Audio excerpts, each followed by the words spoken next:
Welcome to this YouTube channel. In this video we are going to talk about the top 10 most dominant male athletes of all time. So before starting this video, like this video, and subscribe to this channel for future updates. Number 10. Carl Lewis. Carl Lewis is regarded as one of the most influential figures in track and field history. He was one of the all-time great sprinters. In 1982, 1983, and 1984, he was named Athlete of the Year by the Track and Field Press. He sets new records. All of that is incredible, but the sandpit, in my opinion, is where Carl Lewis really excelled. As a long jumper, he totally dominated. To begin with, he holds the world record for the longest indoor long jump, which he set in 1984. He also went a decade without losing a long jump race, winning 65 in a row. That is dominance. Number 9. Heather Makai. Heather Makai is a name you may not be familiar with. Please accept my apologies. Makai was without a doubt the most dominant female athlete of all time, and it wasn't close. Makai, the only woman on the list, is a former Australian squash player. And she dominated the sport to a T. Makai was unbeaten in competitive squash matches from 1962 to 1981. That's a total of 19 years without a loss. Makai won the British Open 16 times in a row from 1962 to 1977. The Super Bowl of Australian squash at the time. Makai has only lost 2 competitive squash matches in her long career. Makai was nominated twice, once in 1960 and once in 1962, once at the start of her career and well before she peaked. Nobody came close to defeating her while she was at the top of her game. Squash's Tiger Woods, without the scandal.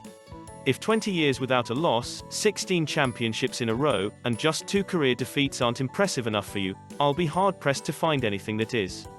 Number 8. Secretariat. If 20 years without a loss, 16 championships in a row, and just 2 career defeats aren't impressive enough for you, I'll be hard-pressed to find a reason why I couldn't have chosen Man O'War, who won 20 of his 21 races during his illustrious career. Instead, I'm going with the horse that not only won races, but also dominated them. On the track, Secretariat set records and made other horses look like Mo Vaughn. Take a look at how far behind the other horses in the photo to the left. His Triple Crown victory in 1973 was so dominating, that he earns a spot on this list solely on the basis of that result. For another 28 years, no one will run the race in under 2 minutes, the Preakness Stakes was next, and Secretariat would win it once more. This was not, however, without controversy. 3 separate times were reported for his 2.5 length win. The electronic timer at the track had failed during the race. Secretariat cemented his supremacy in the 3rd leg of the Triple Crown, the Belmont Stakes, if he hadn't already done so. He won the race by a whopping 31 lengths, setting a new record. By 6 lengths, the previous record was broken. He also ran the fastest 1.5 mile on dirt in horse racing history, clocking in at 2:24 flat, 2 seconds faster than the previous record. Nobody has ever run a time faster than 2:25 for 1.5 miles on dirt. He completely controlled the situation. Nobody has ever dominated horse racing as Secretariat did in 1973, and no one will ever do so again. Number 7. Lawrence Taylor. On the defensive side of the ball, no one dominated like the real lieutenant. He is and will still be the only defensive player in NFL history capable of winning a game on his own. He was fast, agile, powerful, and terrifying. It was pointless to game plan against him because you couldn't get between him and the ball carrier even though you put 5 blockers on him. I may use statistics to explain Taylor's dominance. After all, he had 7 straight seasons with 10+ sacks, but I won't. Instead, allow me to emphasize how important LT's supremacy was in the game of football. Younger football fans, as well as a few older ones, will never understand why left tackles are often among the best paying players on a football team, and are selected early in the NFL draft every year. Lawrence Taylor, on the other hand, is the guy to call for an explanation.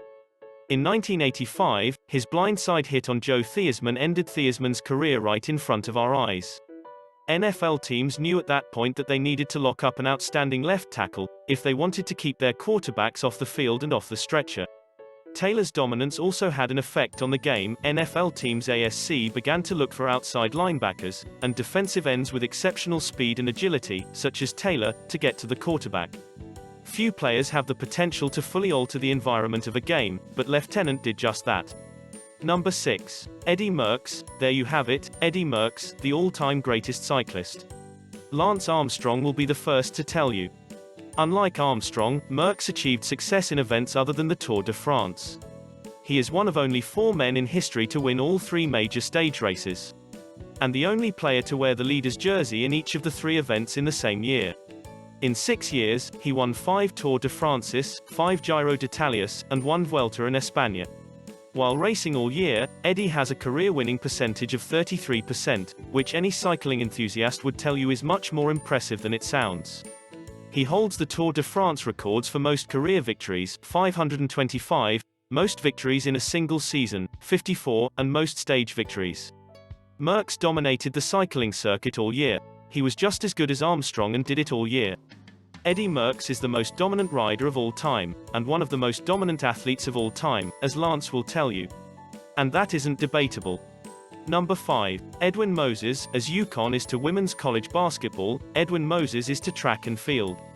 Moses had forgotten how to lose for quite some time. Moses won 107 consecutive finals, 122 consecutive races overall, and set numerous world records between 1977 and 1987. Being on this list for 10 years and 122 races without losing is just as automatic as being called Michael Jordan.